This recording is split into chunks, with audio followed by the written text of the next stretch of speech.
I'm Jay Pitts, a real estate broker, agent, leader, and investor. For the last decade, I've navigated the craziest of real estate markets this country has ever seen, selling over 2,000 homes, moving in and out of markets, always ahead of the curve. And now I'm bringing that perspective to you. This is your resource, and Real Talk About Real Estate starts right now.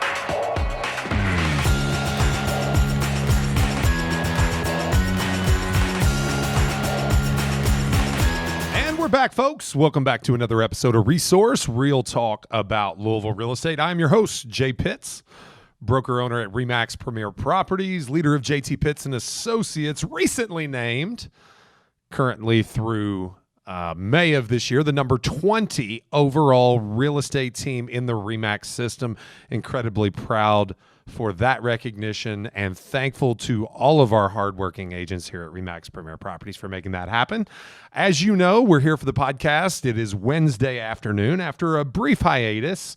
Had a few things going on this summer, a little travel, a little vacation, both for Patrick and I, but we're back in the saddle today. As a reminder, you can find us on all the socials. Anywhere you social, you can find us for the most part. Specific attention to be paid to at JPitts Realtor on Instagram. We're posting our quick hits series. Don't exactly call it that anymore, at least in the feed, but good 30-second, one question answer videos that we want you to be able to take a lot of information from as it pertains to residential real estate and the game in general. You can also find us on TikTok at J_Pitts. Would love your attention there, your following, that we have goals, we have things that we'd like to achieve with respect to reach.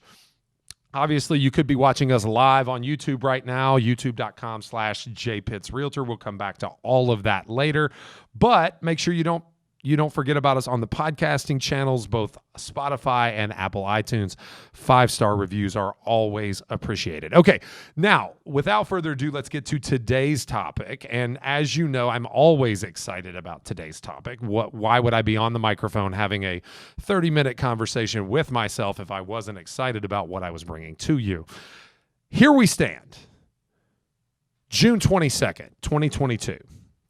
June 22nd of 2022, nearing the end of, the spring. I guess today is actually, I think, the first day of summer. So we're in the full swing of busy real estate season. Full swing. And let's just say that the year of 2022 has been eventful. If you follow the news, if you watch the financial markets, if you keep an eye on politics, on the economy, we have not been without a curveball or two, sent out to us throughout this year.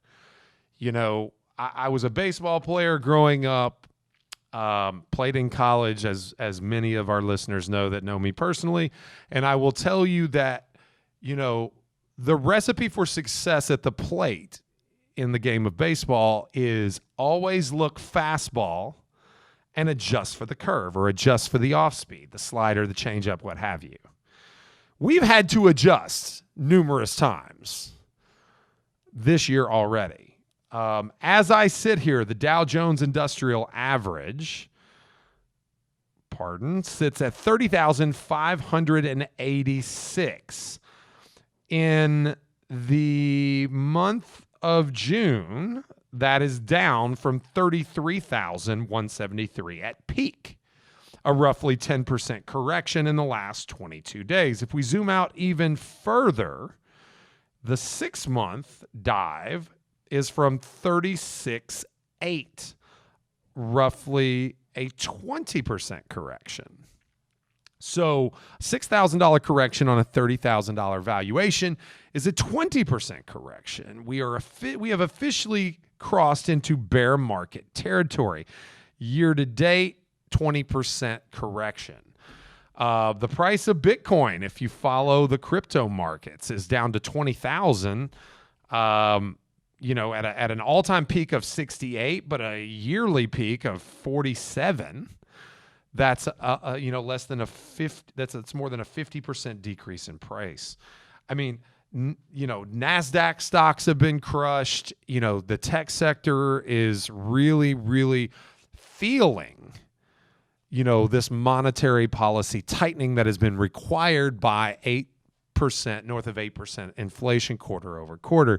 So all of this to say, some of you don't come here for intense financial analysis. All I'm saying is I'm giving you examples on why it's not just housing that's been thrown a lot of curveballs. Obviously, the elephant in the room is the increase in interest rates. If you go back 1 year, interest rates had bottomed at, 2.8% on a 30-year fixed rate mortgage. Currently, Freddie Mac has that rate at 5.8% on a 30-year fixed rate mortgage. That's a 3% increase on the rate itself from 2.8 to 5.8. Okay, that is a more than doubling of what interest rates are. 100% increase. Naturally, that takes some of the air out of the balloon when it comes to affordability. Naturally, it takes some demand off the table. One thing we have not had a short supply of is buyers over the last couple of years. Buyers want to buy. Just not enough sellers have wanted to sell. So we're turning the dynamic on its head, but that's not what I'm here to talk to you about today. I'm here to talk about you. What you can control and what you can't. You don't need to be watching your cable news of choice, whether you're in the 50% on one side or the 50% on the other. You don't need to have the right politics to be successful in today's real estate market. That's not what I'm asking of you. What I'm asking of you is to understand, say the serenity prayer, if you will. Give me the peace of understanding that there are things I can't control. I'm going to butcher this quote. It's not going to be the exact right thing, but the gist of it is understand that there are things that you can control. Endeavor only to control those things and have the wisdom to know the difference between the two. You can't control the global economy. You cannot control the Dow Jones Industrial Average. You can't control the price of Bitcoin. You can't control the amount of buyer demand or the amount of new construction supply or the amount of sellers who find it valuable to bring their home to market. You can't control those things. You can simply control your daily activities, the things you need to do to win, relatively speaking, in today's market, and your preparation and skill level that you bring to the market. So here's a reality that we have had to understand and grow accustomed to. Over the last 3 years, buyer skills have taken precedence over listing skills. That's representing buyers versus representing. Of course, everyone wants to represent sellers. The best agents represent more sellers than the worst agents. They do so because of their track record, their history of success, because of, more importantly, their ability to talk to people. And on average, sellers are slightly more savvy than buyers because a good percentage of buyers are younger, a good percentage of buyers are first-timers, and the more you do this, the more comfortable you are. So basically, we have taken the cards that the market has dealt us and we've played them to the best of our ability. We focused on things like winning multiple offer situations. We focused on being available. We focused on mastering contractual, vehicles like escalation clauses or reverse contingencies. We have learned to value availability and speed and being aggression to get there first, get there fast, get there hard, come in strong, and negotiating to get with our clients to provide the value that they need to provide to get the seller to choose them. But when the flip side of the coin comes up and you're representing a seller, your ability to move the needle for your clients has been drastically diminished. Drastically diminished. It's not that you don't have those skills. Some of you don't, and we're going to talk more about that today. But those that have those skills have been given less opportunity to use them.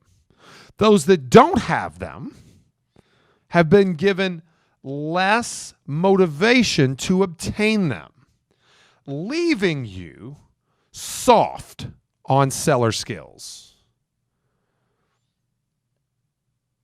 Soft on seller skills. What are seller skills, by the way? Okay, well, it's not just knowing how to procure listings. I think you've probably had to compete for the ones you got at a higher than normal rate.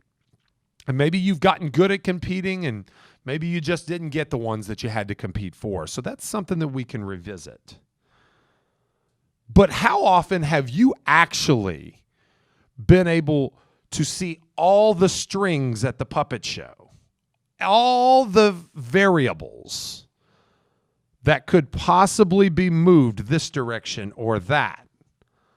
Like the control panels on the producer's, thing at the, recording booth, right? How many times have you changed those dials? This one here, just a fraction of a percentage increase, and that one down, and this one up, in order to optimize your seller's results.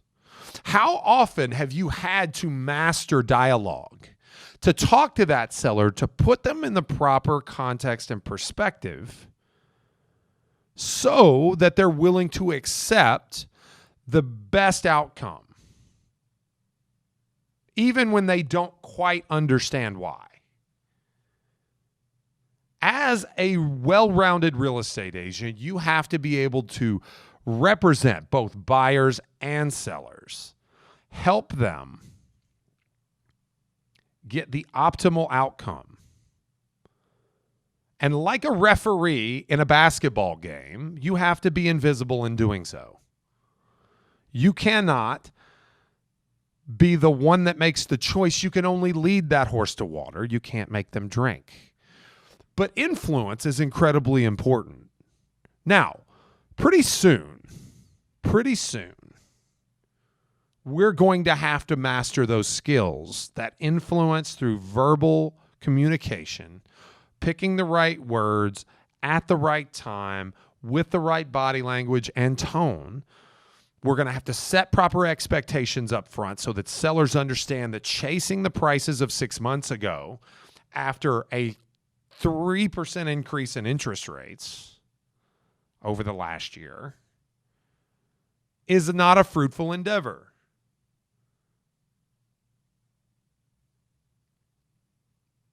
Yesterday's skills produce yesterday's results. We need today's skills. And that requires us to focus our energy and attention on things that will produce results in this changing market. You're going to have to understand how to get price reductions. You're going to have to understand how to run open houses. You're going to have to understand how to comp tight market analysis. Not the expectation that every 3 months we get a 5% increase in price. That assumption is futile now.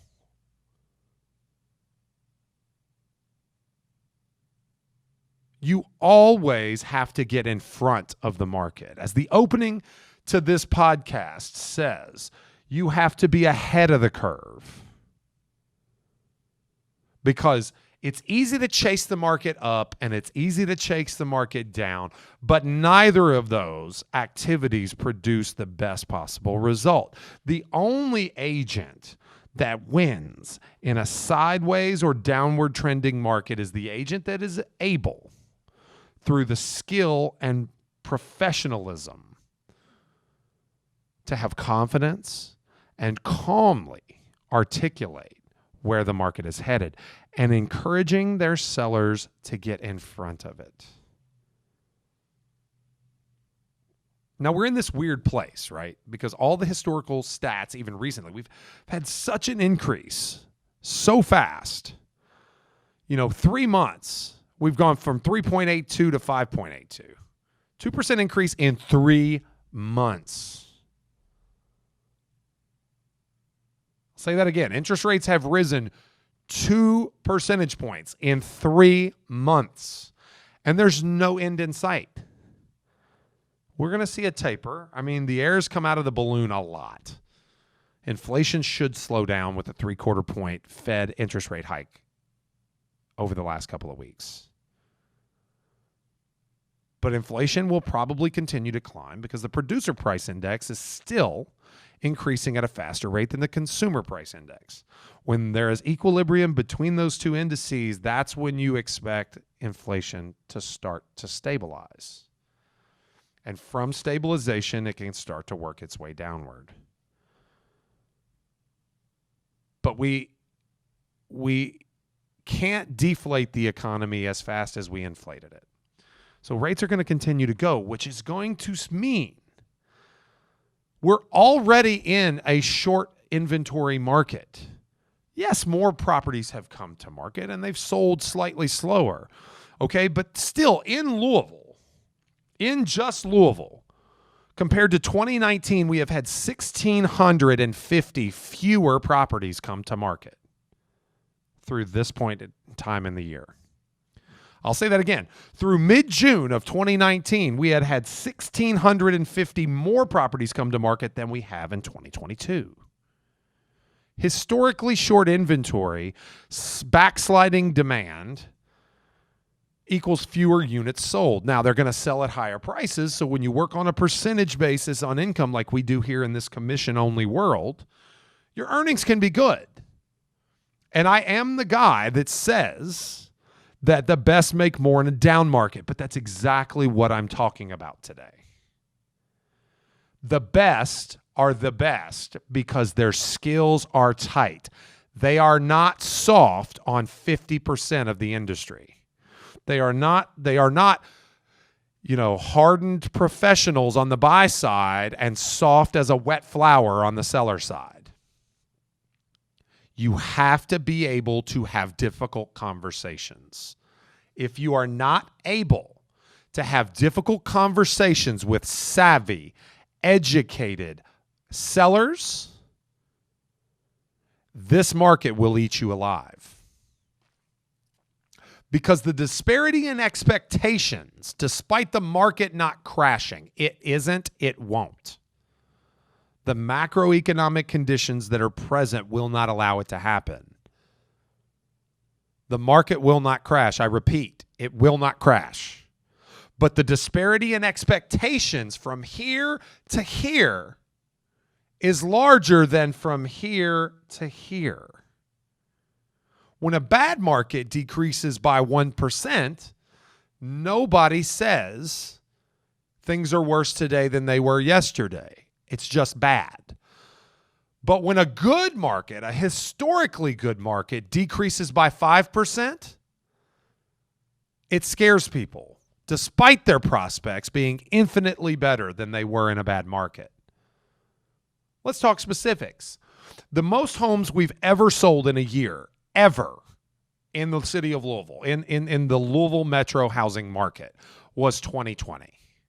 In the middle of a pandemic, no less. That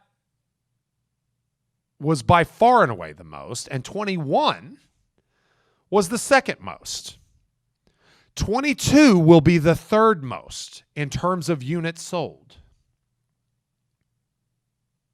With 8+% inflation and interest rates going up 2 percentage points in 3 months.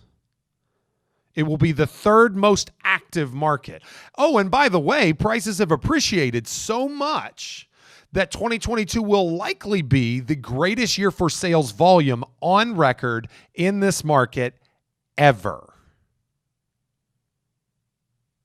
Which means more commission dollars will be earned than ever before.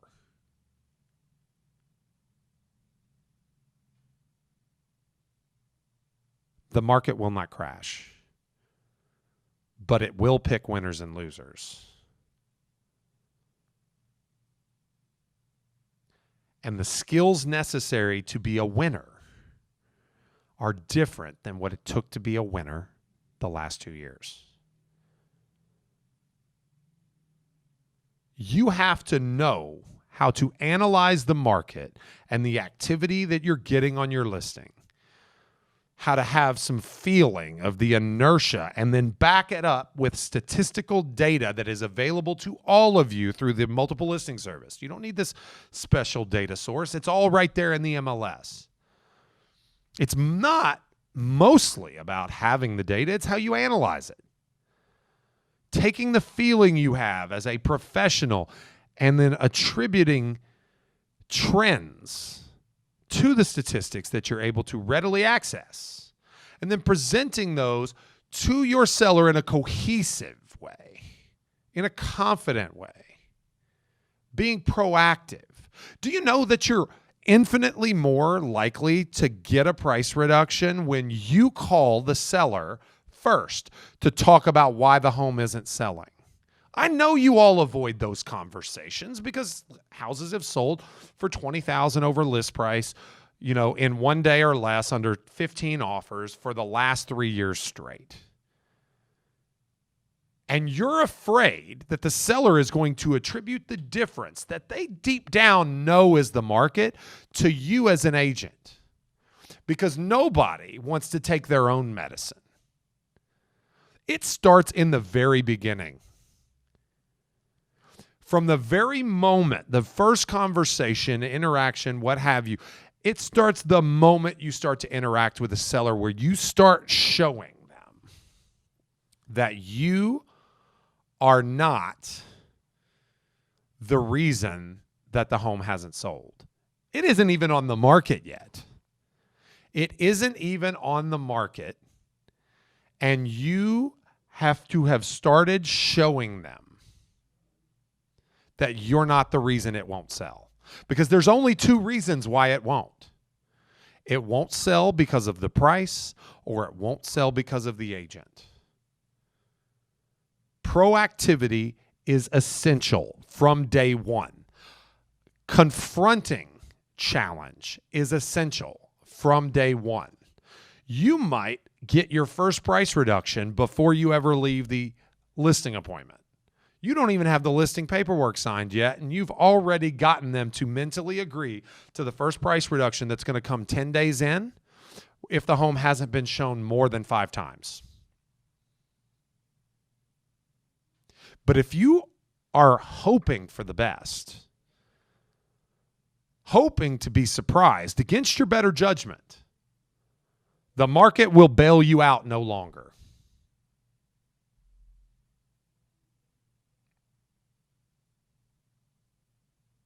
It's time that we start taking responsibility for the difference between just getting a home sold and getting it sold for the best possible price.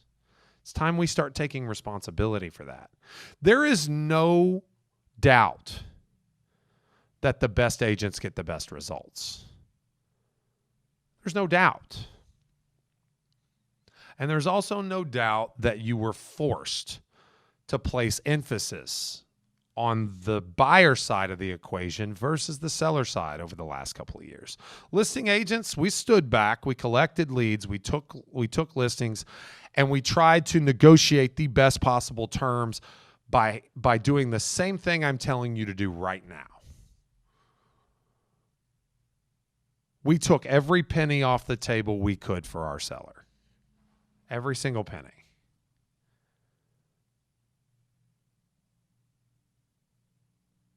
And that's our job. Okay? It wasn't that hard to make a living in real estate the last couple of years. Didn't say it wasn't frustrating, but it wasn't that hard. If you've ever sold something other than real estate and now you sell real estate, you know what I'm talking about. We have it tailor-made, folks. We have the thing that everyone wants, everyone aspires to, everyone wants to look at, everyone wants to casually discuss. We have a vast pool of personal relationships to draw from. We have a sales process that allows us to personally advocate for our clients. It's a very personal transaction, which breeds intense emotional attachment. The only accountability that we have is on the listing side. If the market doesn't yield a property for our buyer to purchase, it's not our fault. It's the market's fault. Which illustrates that with that accountability, if the listing doesn't sell, it's the listing agent's fault in the consumer's eyes, unless you convince them otherwise.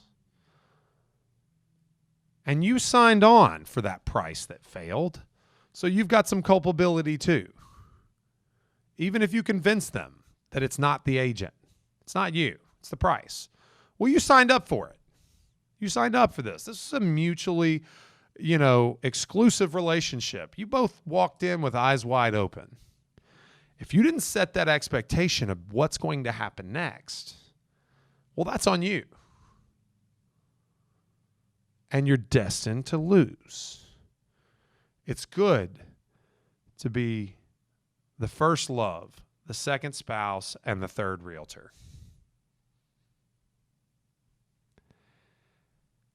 Because the first two realtors took the bullets for you to help you get the price where it needed to be. They showed the seller what success doesn't look like.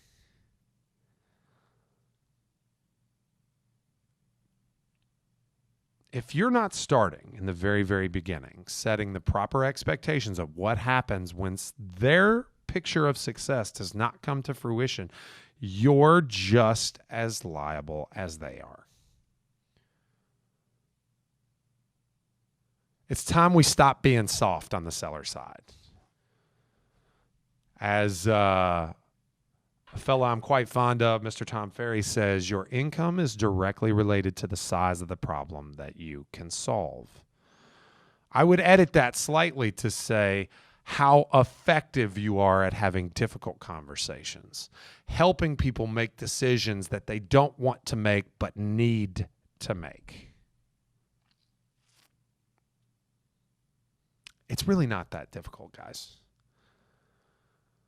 If you have a conversation with your sellers once a week, if you deliver to them empirical data from your marketing, if you show them like high visibility effort activities you're taking to get their home sold and the market is running away from them, again, that's above your pay grade. You can't control interest rates. You can't control the economy. But most sellers need to sell. It's not a would like, it's a have to. Somebody's going to get the right set of circumstances and get that property to closing. There's enough buyers out there. Again, 2022 will be the greatest year for sales volume in the history of our market. It'll be third only to 2020 and 2021 in terms of units sold. There is a great cull of real estate agents coming, and I hope that you aren't one of them. I hope sincerely that you are one of the favored that gets picked as a winner of this market. May the odds be ever in your favor. Because a change is coming. I hope you're on the right side of it.